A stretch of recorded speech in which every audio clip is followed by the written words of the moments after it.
If you have further questions, you will need to schedule a consultation. Um, if you need help emailing me your questions, I'm not going to answer them through email. I don't answer email questions simply because it's too time consuming and one answer leads to many. So schedule a consultation if you need further clarification for any of the things mentioned in this video and with the templates. All right. That is it. All right. Peace. Here we go. What you see on the screen is a sample tax court petition that's been going around. This is not something that I came up with or uh, originated. It's not an original idea of mine. So I always like to give credit. There's a group called You Have the Right. I think it is. It's a website. And they deal just in suing the tax court based on this petition that you're looking at. All right. So what I'm gonna do is first I'm gonna go over this petition and show you how it's done. But I have taken this petition and transformed it into something different. Because what's happening with this petition is so many people have done it.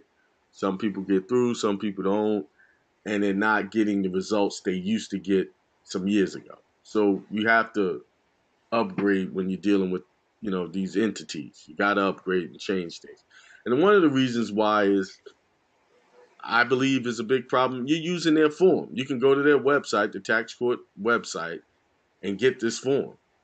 And you fill it out exactly like they tell you, right?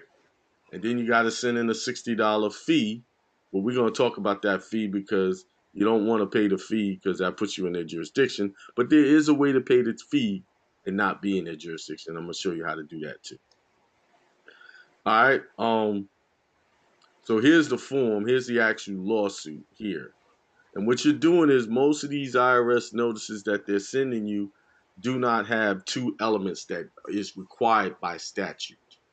And that is the notice of deficiency and the notice of determination concerning collection action. You never get these letters. What they do is they send you a letter, you owe me money, they default you, then they automatically move to a notice of lien, and they send that down to the county to process and put a lien on your property, right? They're skipping all kind of constitutional required processes. You have the right to due process. Before I go over this form, we're going to talk about due process and the information that literally this week that I came across, and I actually did a show on it on Thursday about unsworn testimonies coming from attorneys. But that unsworn testimony, unsworn affidavits are across the board. Isn't a notice of a lien unsworn affidavit to say that they want to put a lien on your property? Who certified that? Where did they get a court order to even put that in? That is unsworn activities against you. To say you owe money, even while you're disputing them, they're putting these affidavits on the record, not giving you a voice or any way of getting remedy. Even that, you say, hey, I dispute this, and they still put it on there. Now, some people, what happens is you don't answer a notice. 30 days later, they send you another one. You don't answer that, then they put the lien on. In their statutes, they say, well, they can put a lien if you don't answer, right? They send you a certified letter, but no, Constitution is clear. You have a right to due process. You have a right to be heard. So if they do default you, they're supposed to still go to a court and get these court orders to demand money from you. So the government is basically acting like putting you into slavery or involuntary servitude, not going through the process of proving that you owe the money. Secondly, most of the people on here have done my IRS process, right? And you've sent them the letters, they keep telling you, oh, I'll get back to you in 30, 60. The last one I saw was 90 days. That's the longest I've ever seen, right? Then once they said 90 days, they switched it over to a third-party debt collector. When they said they was going to get back to me in 90 days to answer my request. We all know they never answered those letters. They are avoiding and denying you due process with that process. And they still send you notices saying you owe them money. Oh, if you want to pay us, you could do this. They continue. It's like they just ignore you. So, purpose of this webinar, we're going to stop allowing them to ignore us. So, we're going to incorporate this petition in with another petition. Now, let's go over this original petition. Let's see something. I had some stuff here redacted here. No, well, we'll do this. We'll do this one. All right. This one here. If you're looking at it, I just want give me a quick in the chat. Can you see what I'm showing you on my screen? And it should be United States.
My levels were down. Is that better? Somebody let me know. I had the level down. It's like, what are you talking about? I should have known that. I need a in-studio producer, someone who handles all that. Let me just do the talking. I have shown myself to be somewhat incompetent on this technical level of making sure everything's right before I get started. Oh, they got it. All right. So let's start over. I said peace, prosperity, extreme wealth to everyone. I greeted some people in the chat. LV Love said peace. We'll just do it all over. You know, can't say peace too much. And Corinne says happy Sunday. Mad Max 3 says peace as well. Disciple Mentorship says peace, my brother. And then after that, I said, let me get to C King Bay. I had him to the broadcast. He says peace, everyone. What I was saying was, I hope everyone's doing well. I hope your family's doing well. I hope you're achieving your goals. You are just every day taking that next step to the next level of your progress, or the next, what do you call, I don't even know what the word, I forget the word I want to use. But as long as you have forward momentum into the things you say you want. And before I get into today's message, it's about not passing judgment. Do not judge. Free yourself from judgment. I believe that's the title of the show. I want to talk about August the 26th, 2023, discharge seminar with Akiemel and Akiel Bay.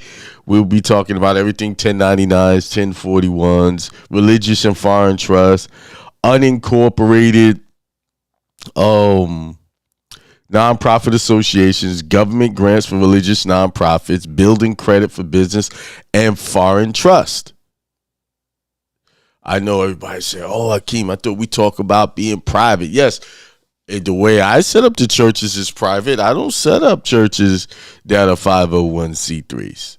But a private church, a private entity can still get government grants. They grant them to you for your religious purposes, your religious ministries, your religious missions. Some people get confused about whether they have a ministry or not.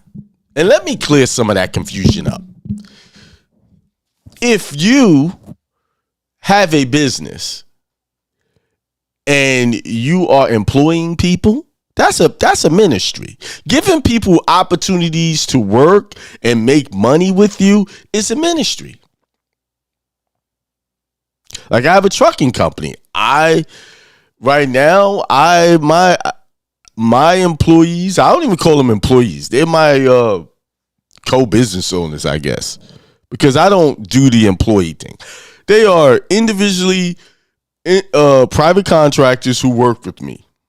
My two sons are private contractors, and they work with me. And I plan on stepping away from this business once it gets to this $1 million status. I'm stepping away. And it's theirs. I just want 10% of the revenue, the profits. That's it. And then I'm going to go and open up another business and get that to $1 million status and get 10% of that. That's what I'm going to do. That is my mission, to get 10 businesses, or buy into, invest into 10 businesses, and have 10%. Now I have 100% of 10 business. 10% of 10 businesses is 100%. Right now I'm putting in a lot of work to get this trucking company off the ground. This is a ministry because we have big plans with what we want to do with this. I'm not going to sit here and tell y'all what our plans are, because you do not let the right hand know what the left hand doing, or however that goes, left hand, right hand. You don't let your enemies know what you're doing. And what I mean by enemies, I'm not speaking of individuals. I'm speaking of the enemy energy that opposes you being successful. And that can come by way of environment or from people's mindsets. Most people are in the mindset of building or working for someone else and making them rich. I don't want anybody to come to me for me to make them rich. I want them to come, hey, we're going to build together. We make each other rich. I talked to my son yesterday. I said, you don't want to be driving a truck forever, right? You should have a 3 to 5 year plan. You don't want to be in that position forever. This is you're getting everything started. So, we making all the mistakes and getting our processes in place so that you can move on. You can run the company and you do what I'm doing, or whatever you choose to do. But back to what I was saying about ministries. Like I said, my business is a ministry because we have a mission, and our mission will be revealed in time. I don't want to go into details. Me and Ahmed talked about it the other day, what the mission will be. But some of you guys have businesses, ideas, you help people. That's a ministry. Anytime you're doing something and you're serving the public and you're helping people, you don't have to be an established church of this, that, and the other to be considered a ministry. Listen, do you understand, men? I'm talking to men, that you running your household, taking care of your family, making sure they're provided and protected, and providing that masculine support, that's a ministry. That is a requirement from the Bible. And every other school of, let's take the Bible away from it. Every other school of thought, that's a requirement, that a man takes care of his family. And women, let's not forget you guys got requirements too. Not just in the Bible, But also in other religious texts, they say what the role of the woman in the family structure. Somehow in this society, they have villainized these roles. You know, men being masculine and being leaders in their home is called toxic masculinity now. And then women taking care and nurturing their children and providing the nurturing support that only a woman can provide, that real nurture and love and care and compassion, only a woman can provide that. Men, we have compassion to a degree. After that, our compassion runs very short, and we get to we gotta get this done. You know, all of this emotional stuff, we get very uncomfortable in overly emotional environments where people are all emotional but not getting things done. That's just the way we are. But they call that toxic. That's why the woman is there to provide that balance of emotion to cater to that. That's her thing. That's where she flourishes in. See, in my home, I flourish in, Beth bought these chairs and they need to be put together. She tried to figure it out. She was like, it looked like rocket science to her. Why? Because her brain ain't wired to for that. But if it's something that fits in her mindset, she can do it. She flourished way better than me. But putting chair to chair took me 45 minutes to put 4 chairs together. I went and I already knew what I needed. Tools, all the tools and everything. Zip, zip, zip, zip. Done. It's like a walk in the park. So this nonsense about, we could all do what each other do. No. I flourish in ways that she can't, she won't, and she flourishes in ways that I won't. I know one way I'm never going to be able to flourish in is that's carrying a baby for 9 months. Hell no. I can't do that. And I won't. I don't want to do it.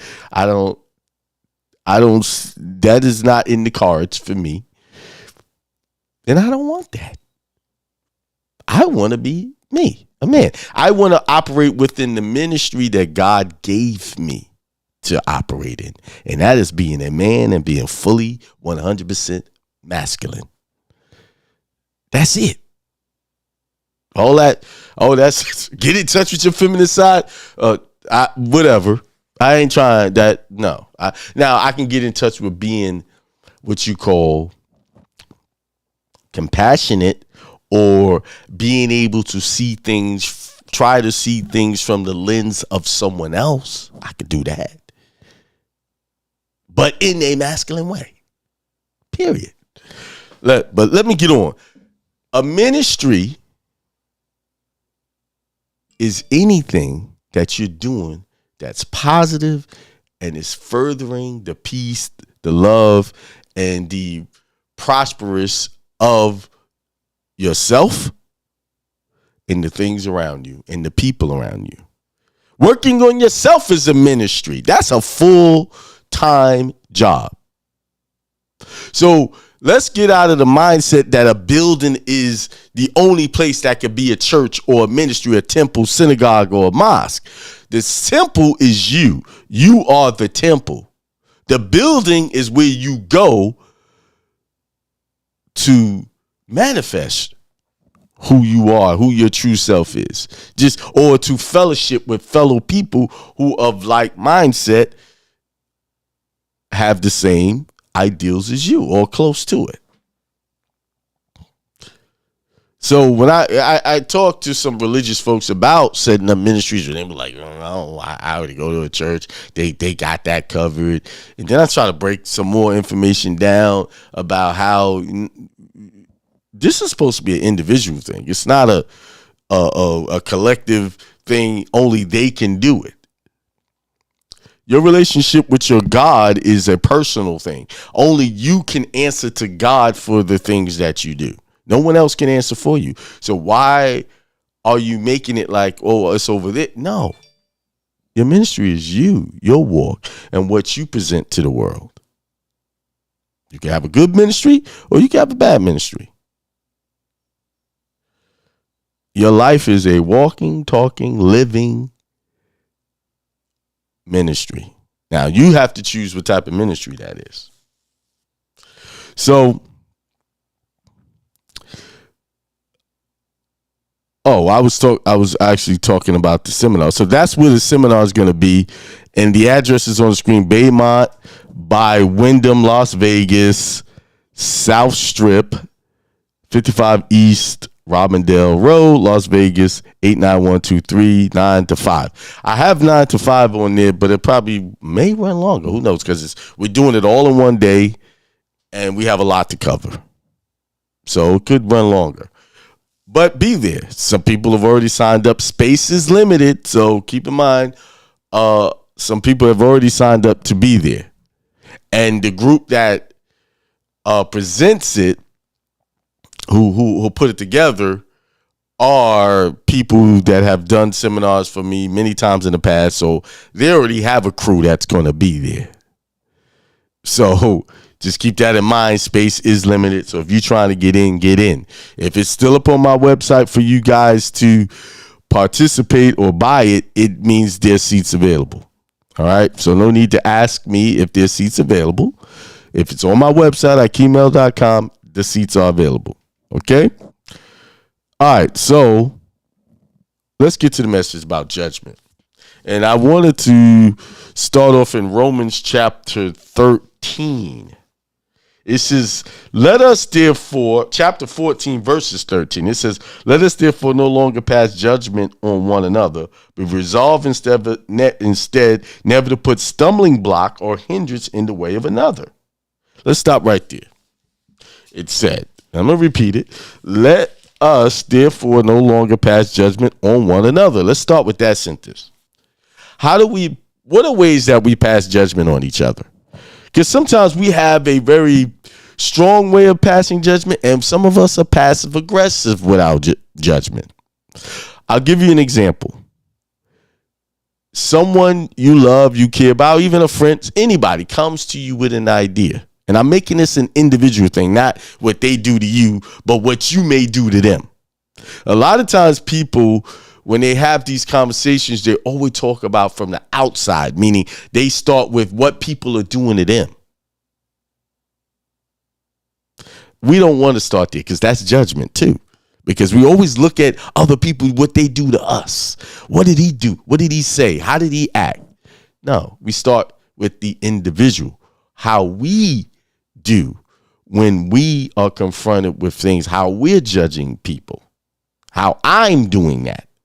And I'm speaking personally from my own experience, from what I've done.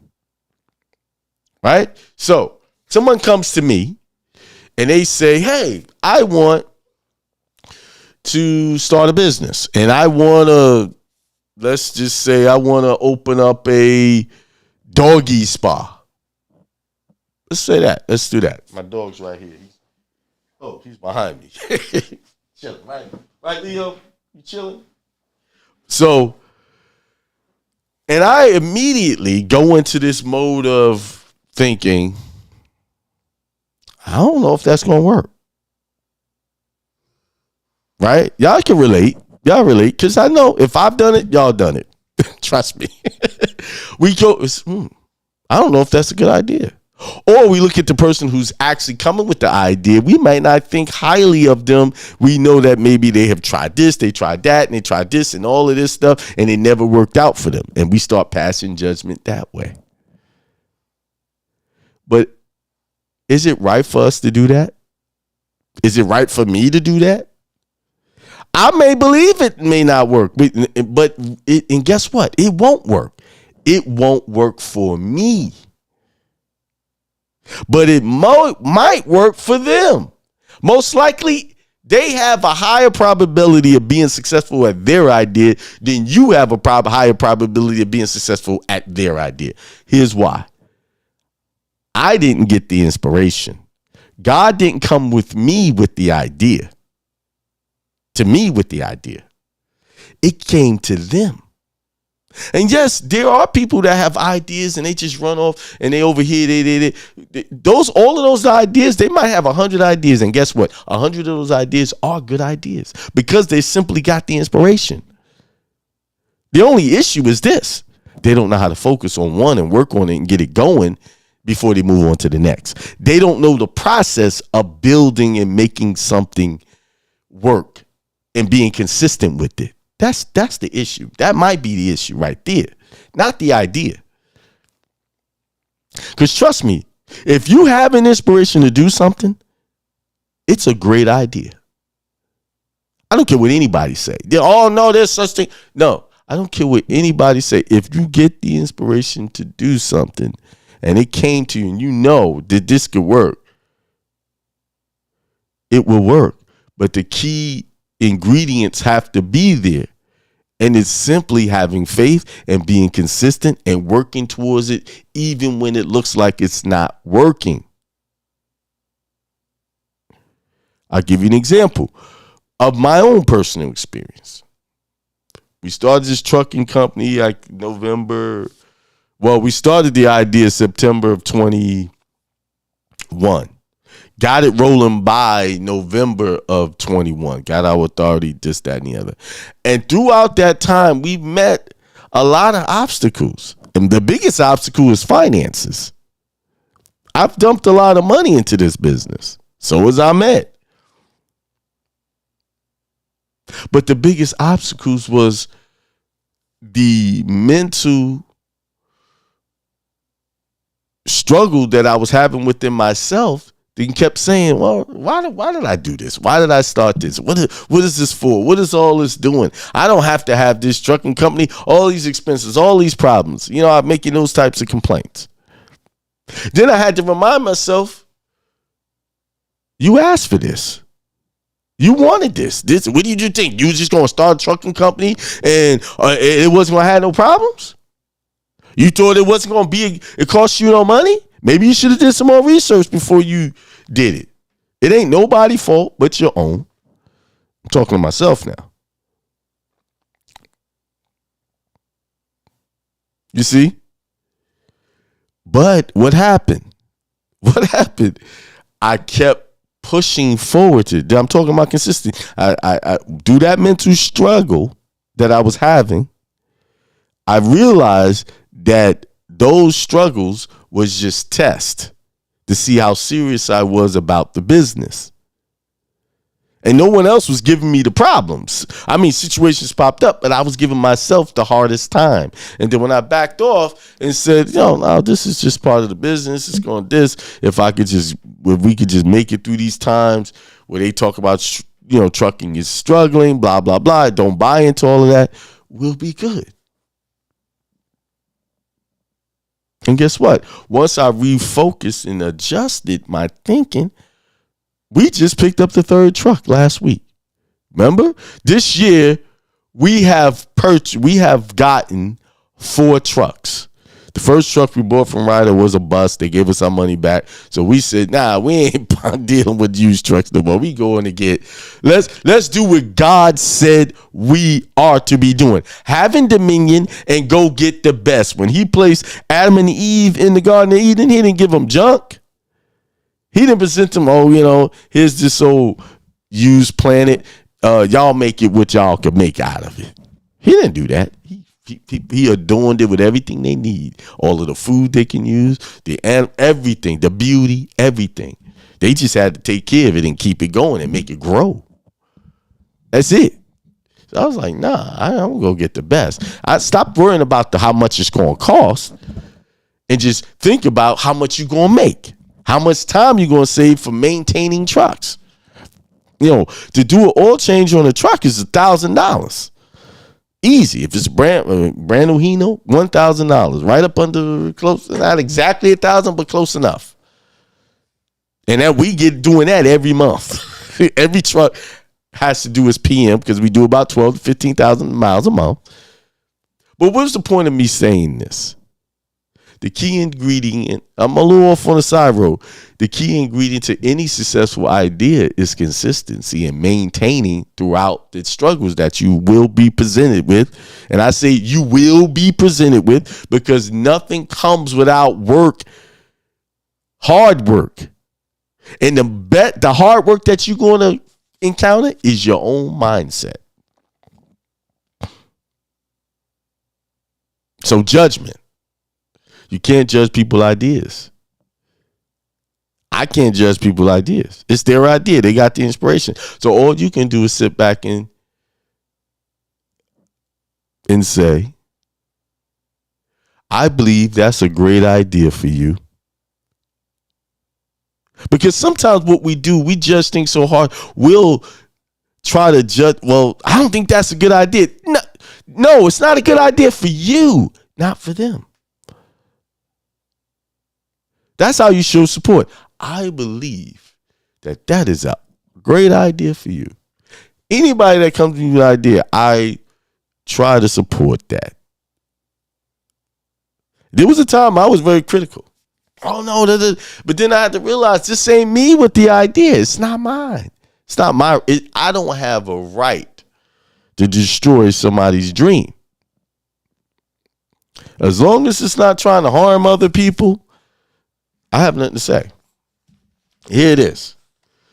But resolve instead never to put a stumbling block or hindrance in the way of another. That's what I was just talking about. We put stumbling blocks in other people's ways. And I know I've done this many times when they come to us with their ideas.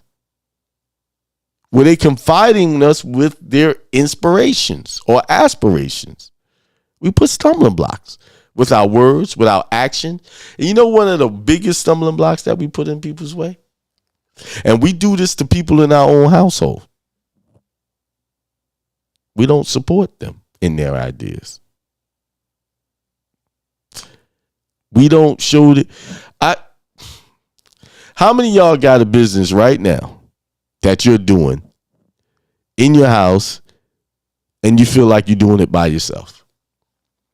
And you got family around you. They see you doing it. They see you making money. They see you working hard at it. And the only thing they'll do is, how's your business going? Are you still doing that show?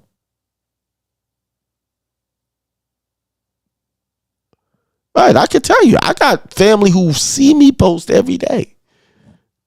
Family, aunts, uncles, brothers, sisters. And not once will ask me or ask to even support my show. But let them have a problem. Guess who'll get that phone call? Now here's the real test. Here's the real test. What do you do when you know you're not getting that support that you would like to have? You don't. They don't owe you support. I just want y'all to get that clear. No one owes you support, but you would like it. It feel good. It'll feel like something if someone, especially people close to you, would support you. It feel great, but they don't owe you that. I just want y'all to get out of that mindset that someone owes you support and they got to do this, because this is the problems that a lot of people have in their house. Oh, my wife don't support me. She don't owe you that. Your husband don't owe you that.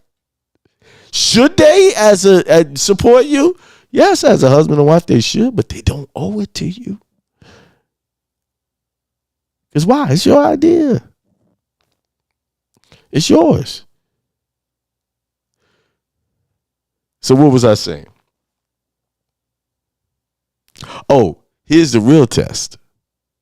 Because they don't give you the support, you don't have a right to judge them for not doing it.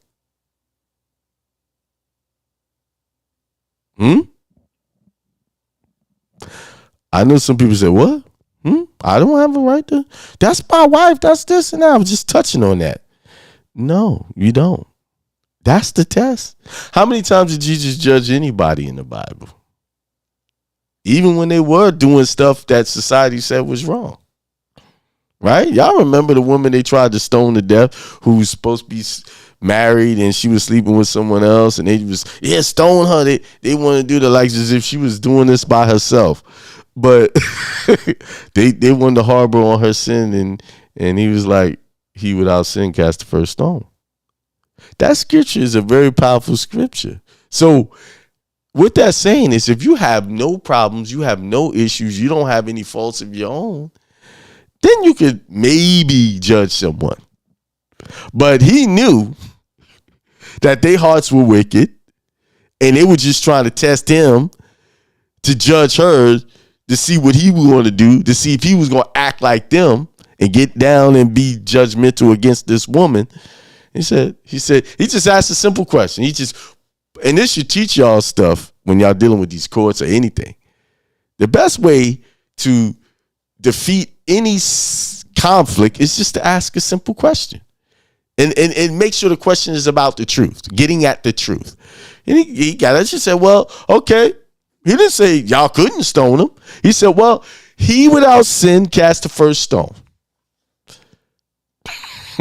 What did that do? It took the focus off of her and put the focus on them, and they started thinking about all the stuff they might have been doing, and they walked away.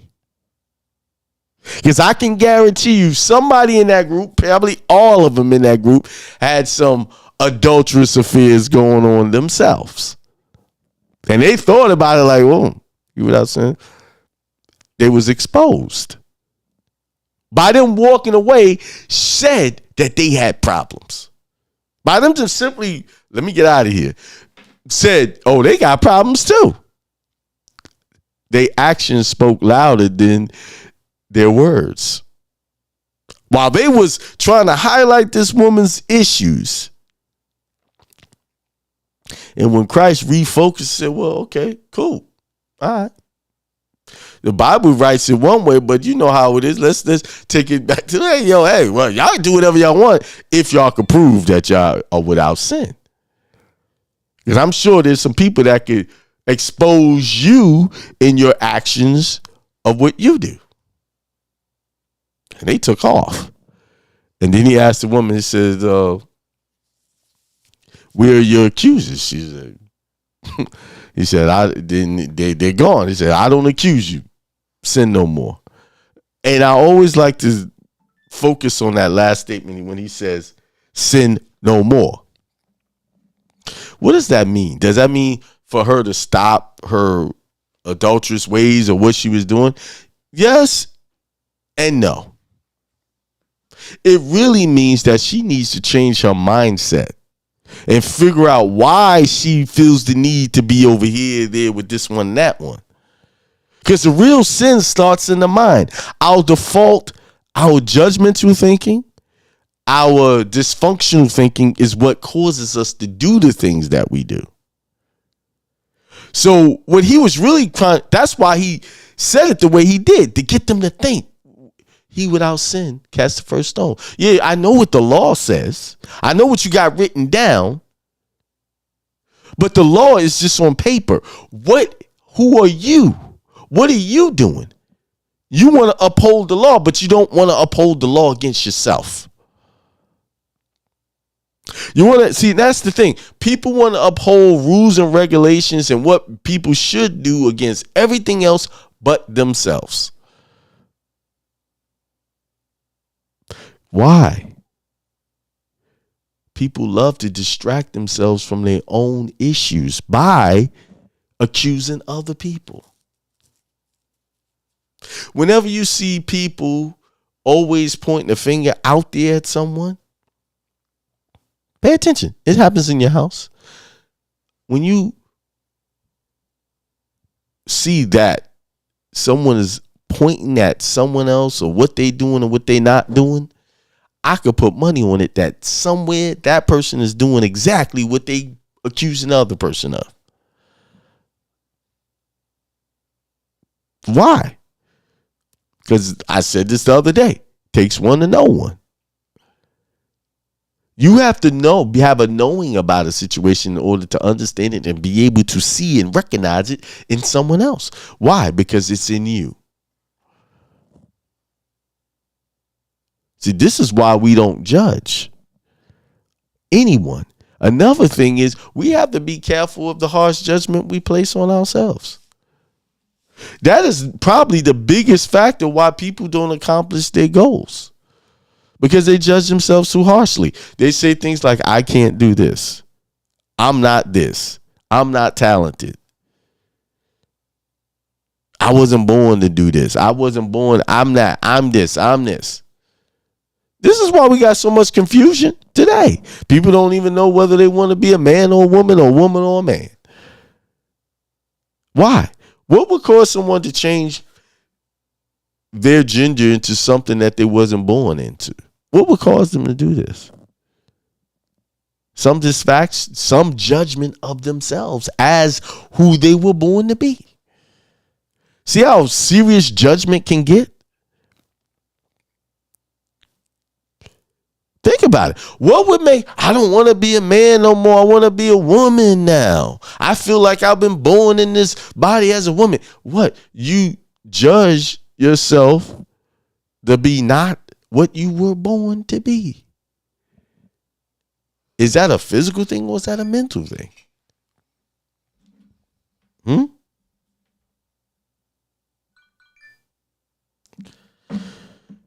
Is that a physical thing or a mental thing?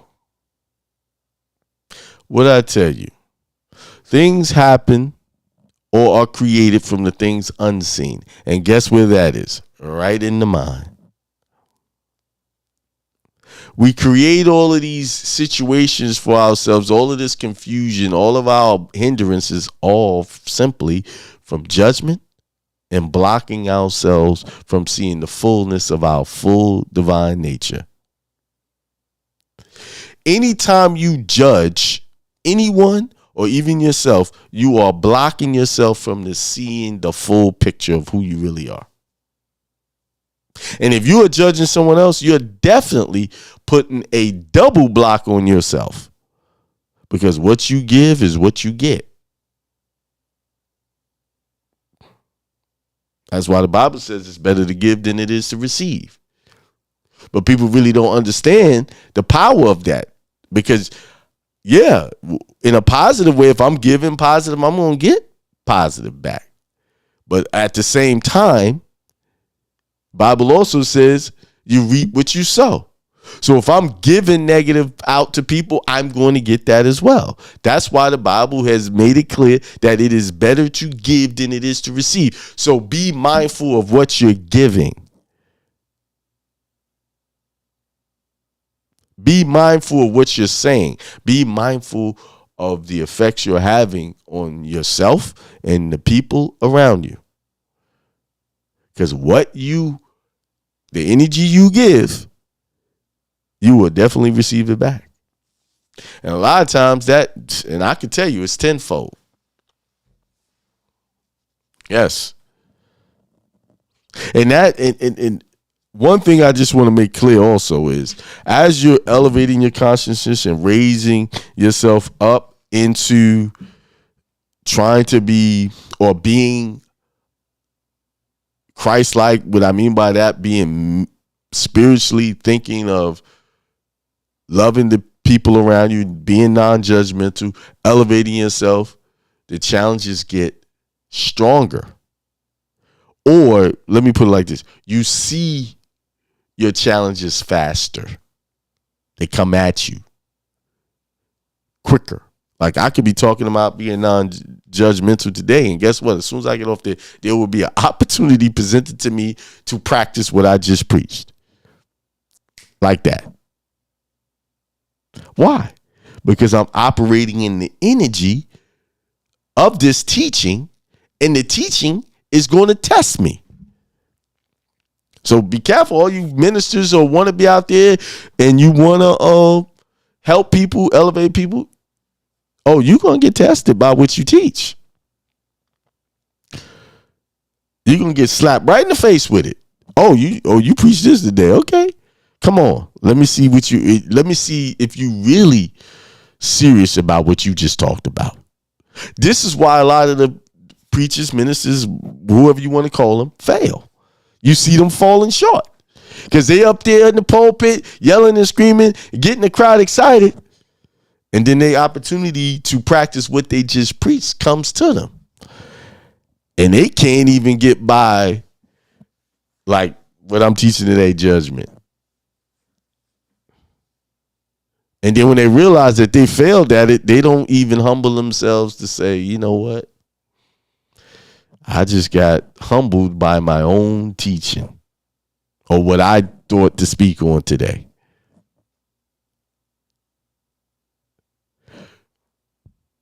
Judgment is a serious offense to your progress and to anyone else's progress. It is a serious violation of divine nature. That's why it's mentioned and spoken of several times in the Bible. That's why when Christ came, he showed you how not to judge. He could have not, I'm not healing that one because he this and he that. He could have done that. He didn't do that. The only people that Christ really said anything harsh to was the scribes and Pharisees, and that's after several times they tried to test him. He knew their hearts were wicked, and he told them they sons of vipers, like dead men's bones. Because why did he say that? Yeah, and that's a judgment. Because they were judging other people, and he let them know. He put them on notice. You guys are not nowhere near as good as the people you're trying to teach. Because you're teaching from a place of extracting resources from them for your own benefit. And who do y'all know? I'm sure you can relate to what I just said. A lot of these churches out here are in the business of extracting your resources without really giving you the mind science that you need to be prosperous and do what the Bible told you to do from the very beginning when he told Adam and Eve to be fruitful and become many and have dominion over all things. And that meant, when I say dominion, have dominion over your finances. And when I go back to when I said to the brothers, your ministry is to be prosperous and to take care of your family and see that all of their needs are met. Not some, all.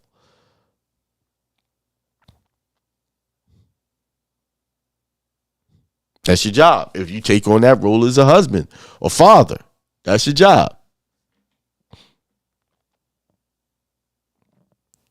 I only speak to the men because I'm a man. I let women deal with women.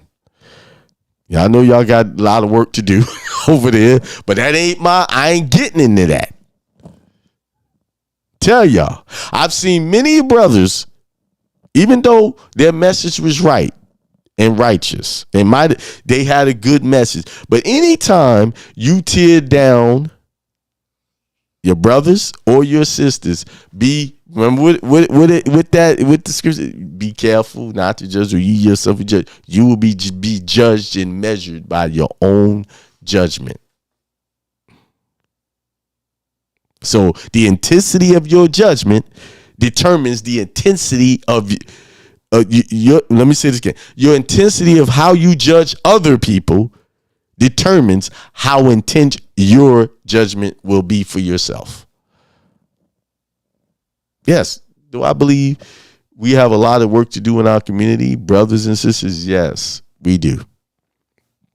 We have a lot. But it's not my place to get on the public airways and just dog the sisters because I don't agree with what they're doing. For one thing, whatever they do, they're going to have to live with that. They're not going to escape their actions. You're never going to escape what you do. You're not going to escape yourself. So I don't have to sit here and talk about it and put it this, that, and the other and have shows. You got every channel is dedicated. Do y'all realize that most of these YouTube channels, especially our platforms, are dedicated to our problems in our households and it's not talking about how we can improve it. It's just talking about how bad it is. The negative judgment of our situation. How about we have a show that talk about how good we can be? How good we are.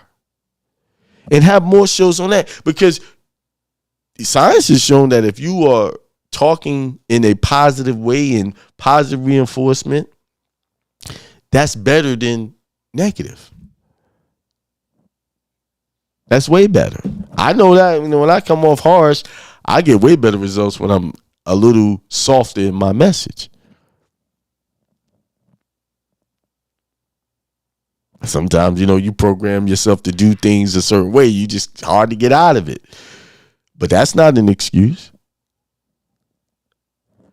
Judgment.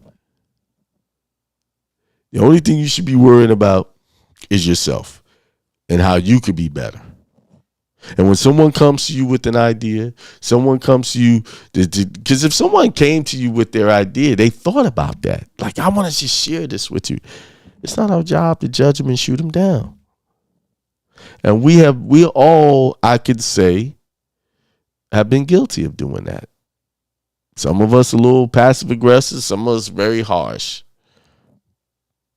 I've been a little bit of both. Let me say, I've been a lot of both. Anyway, let's see what else this says. Now, this scripture that I was reading had to do with food, like eating what we should eat, what's clean and what's unclean. Luke chapter 14. And I know there's a lot of things talking about whether, you should be a vegan, you should not eat meat. And he was basically saying, don't judge people because of what they eat. And also, don't make people eat what you eat. Because you want to be a vegan, that's okay. You want to be a vegan. That's fine. You can't make everybody else eat vegetables because you don't want to eat them and you feel like it's unhealthy and this and that. I'll say this, though. No matter what you're eating, I know dead vegetarians and I know dead meat eaters. So I guess it's about the quality of how you feel what you're eating. If you feel good eating what you're eating and your body you feeling healthy and strong, eat it. That's the way I see it. If it's not causing you any major health issues, eat it. Because it's not what goes into the man that defiles him. It's what comes out of him. It's what he says. How he presents himself to the world is what defiles a man. And that's what that scripture was talking about. If you read further, it was, I guess they had an issue where people were trying to force their way of eating on others and judging them for what they did. And he was saying, no, we still love each other and care about each other no matter what they choose to eat. Some of us grow up in societies, have grown up in societies where meat is a big part of their diet, and others grow up in societies or in homes where meat is not a big part of their diet. And I can go into the science of why that is, why some groups of people can eat a lot of meat and still live long lives, because I've known people who eat meat all their life and live longer lives than people who don't eat meat. There's a science behind that. There's a reason for that. Remember when I did the lesson a couple of weeks ago about the father and his people, like Abraham? There was a father there. God was the father. He directed his people to do certain things, to have a certain diet, to eat a certain way. They didn't try to impose that on the other societies. That was how they did it. For a reason. I'm tempted to go into it, but the Spirit says no, leave that alone, because that will go over a lot of people's head. Why? I know what the traditional teaching is, well, those people had to eat a certain way because the Messiah was coming through that line. I know that teaching. I know that. But no, it's another reason. And I'll give you this and let that go. We are not all the same. Yes, we have 2 arms, 2 legs, 2 eyes, a nose, and a mouth. But we are not all the same. We're not all from the same Father. And that's why. Okay? Anyway, I know I might have said too much there. All right, who's out there? Greens Gatlin said facts. DJ B Dunder says morning, everyone. So I'm gonna put, is this it? The discharge seminar. I call it discharge. Y'all know I that term discharge is a problem sometimes for me because so many people have taught that and it was erroneous teachings. So I call it that now. That's what it is. Because it's somewhat that, but not cool. We'll explain it at the seminar. August 26, 2023. There is all the information on the screen right there. Right there on the screen. There. The address. Go to my website at akiemel.com and purchase your seats in advance. Yes, I do take cash at the door. I take payments at the door. I take cards at the door. Yes, you can pay at the door if you choose to come. But keep this in mind. Spaces are limited. If you are trying to pay not online and you want to come through, shoot me an email and ask me. Well, I'll tell you this. If it's up on the website where you can purchase it, that means there's seats available. Okay? There's still some seats available. I hope to see you there. And show Tuesday is going to be real good. And I already got the title for it.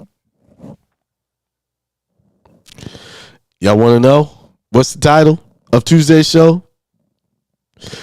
Being a sovereign citizen is trash. I know. Some of y'all don't even know what that means, but most of y'all do who follow me. We're going to talk about this sovereign citizen thing that's been going on for years and how I know that movement is trash. They produce trash information. They produce trash outcomes. They produce people going to jail and getting in trouble. And we're going to talk about that. Because someone else fell victim, bought the Kool-Aid, and they're solving this and blah, blah, blah, all that nonsense, and all it did was give them problems. All right? All it did was give them big, big problems. What I try to teach here is, somebody said, okay, it's next to the previous seminar location. Cool. All right. I try to teach y'all how to conduct yourselves by way of your religious beliefs. Yes, I use the Bible a lot because that's what I was raised on. I wasn't raised on the Torah and the Quran. I was raised on this. And I could take you to many places in this Bible on how to conduct yourself with trust and how to do commerce. Christ even told y'all how to conduct yourselves in court. Y'all don't even listen. You know, he don't argue with nobody. He shared who he was and what he was about, and he kept his mouth shut. You see? And I've been using these texts. I've used these techniques for years, and I've been very successful, and I'm going to keep using them. All right? But we taking it to a whole nother level at the seminar. We're going to be breaking it down in detail. So I look forward to seeing you guys there. All right, it's 10:58, 12 o'clock for all my premium members. The meetings is on Sunday at 12 noon. So in an hour, I will be doing the meeting for the premium members, and I got a special guest coming on, introducing herself to the group with her products and what she has to offer that I think is beneficial for all of our group members. So I'll see y'all at 12, all my premium group members. So I'll see y'all then. 12 noon. The link is in the portal. Go to the portal and you'll see the link, and I'll see y'all at 12 noon. And with that being said, don't judge nobody. Don't judge yourself too harshly. Just continue to push yourself one step at a time, making progress. And before I go, to anybody out there not listen who listened to me, not listen, anybody out there that has listened to me over the last months, and I keep telling y'all, if you have something you working on and you keep putting it off because you think it's not ready yet, it's not the perfect time. Listen, I tell you over and over, it's never a perfect time. Just put it out there. I encourage you, whatever it is, get started. Get it out there to the public. Get it out there. Start talking about it. The only reason why it's not making money because nobody can buy it. You ain't exposed it too much. You're not talking about it. It's not that the idea is a bad idea. It's because you're not offering it to people. No one can see it. And you're not talking about it. You're not promoting it. That's the reason why it's not selling. It's not because it's a bad idea. It's because your execution is not good. You're not executing. You're too nervous to let people give you criticism about your stuff. Well, I think it improved here. There. You're not. See, your customers always tell you what they want. And the only way they can tell you what they want is if you make an offer to them. That's simple. All right, with that being said, peace, prosperity, and extreme wealth to all.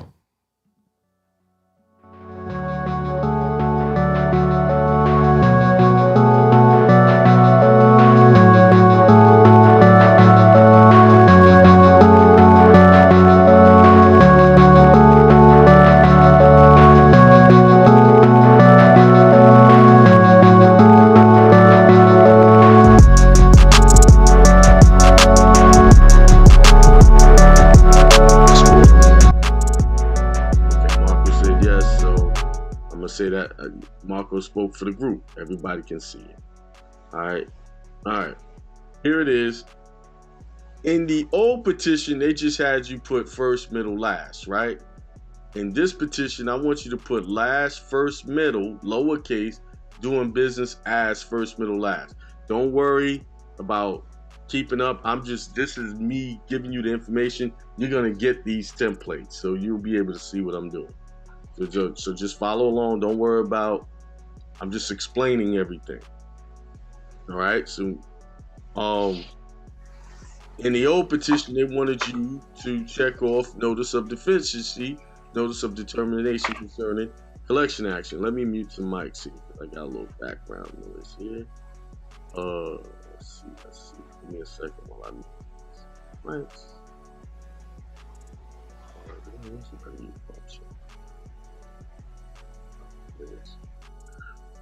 All right. Okay. The old petition, notice of determination. Then you read all of these directions. It says, please see the course website or information booklet for additional information. If one, you filed a claim for interest abatement, or, that's all BS stuff. And then you go down here and it'll ask you number 2, provide the date the IRS issued the notice, checked above, city and state of IRS office issuing the notice. But you're going to put not applicable or N-/A, never received notice of deficiency or notice of determination concerning collection action. Then you're going to say provide the years of periods in which the notice were never issued. So you're going to do let me just update this. You're going to do from 2001 to 2018. We're still in 2019, so you can't use this year yet. You're not responsible for this year, but you were. So you want to do, you're going to cover all these years. But even if you didn't have tax problems, you're going to do that. Okay? All right. If you want your case conducted under regular tax case procedure, you put X. You don't want small tax procedures. So you don't want that, right? No, a decision in small tax case cannot be appealed to a court of appeals by a taxpayer. That's why you don't want a small tax case, because you can't appeal their decision. So basically, the IRS will be policing themselves in that procedure if you went to a small tax case procedure. Okay? You're basically railroading yourself by going there. You want to go into the court where if they give you a bad decision, you can appeal it. All right? Number 5, explain why you disagree with the IRS determination in this case. Please list each point separately, right?